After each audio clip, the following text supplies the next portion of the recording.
Qu'est-ce qui s'est passé dans la tanière avant le vol? Il y a deux bonnes nouvelles. Premièrement, vous connaissez l'histoire du Gabon. Souvent, on a des problèmes de primes impayées, de grève ou de mauvaise ambiance. Cette fois, c'est réglé. Le gouvernement a payé les primes de participation. Les joueurs partent avec l'esprit tranquille. Il n'y aura pas de problème d'argent au Maroc. Ça, c'est positif. Deuxièmement, on a eu une petite frayeur avec Denis Bouanga qui a pris un coup à la cheville. Mais les médecins sont formels. Ce n'est pas grave. Il s'entraîne avec un bandage, mais il sera prêt pour le match contre le Cameroun.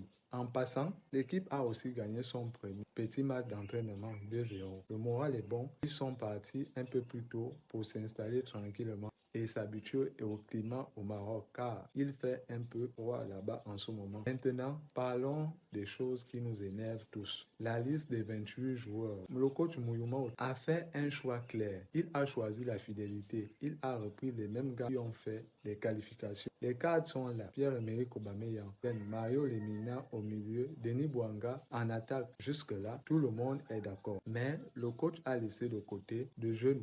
Des garçons comme Noah Lemina qui auraient pu apporter de la fraîcheur ne sont pas là.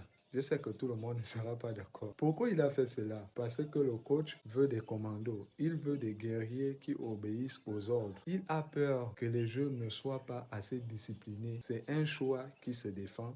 Mais est-ce que c'est le bon choix pour une compétition aussi dure? Le point qui m'inquiète le plus, et je sais que je ne suis pas le seul, c'est notre défense. Regardez notre charnière centrale. On a des monuments comme Bruno et Kole Manga. On le respecte énormément pour ce qu'il a fait. Mais le football d'aujourd'hui, ça va très vite, très très vite. Dans notre groupe, on a la Côte d'Ivoire et le Cameroun. Leurs attaquants sont des flèches. Ils courent pratiquement à 30 km/h.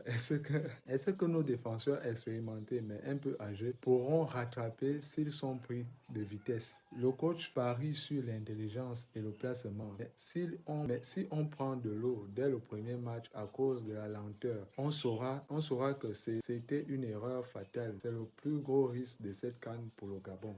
L'autre critique, c'est le jeu. Avec les joueurs sélectionnés, on a beaucoup de destructeurs, des gars qui cassent le jeu adverse, mais on a peu de créateurs. Qui va garder le ballon? Qui va faire les passes magiques? Si le plan, c'est juste balancer des longs ballons devant vers Aubameyang et de prier, ça va être compliqué. Les adversaires nous connaissent. Ils vont bloquer Aubameyang. Et si Aubameyang est bloqué, qui va marquer? C'est là qu'on regrette le manque de petits jeunes un peu fous, capables de dribbler tout le monde. On a une équipe très sérieuse, peut-être un peu trop sérieuse. Les amis, Thierry Mouille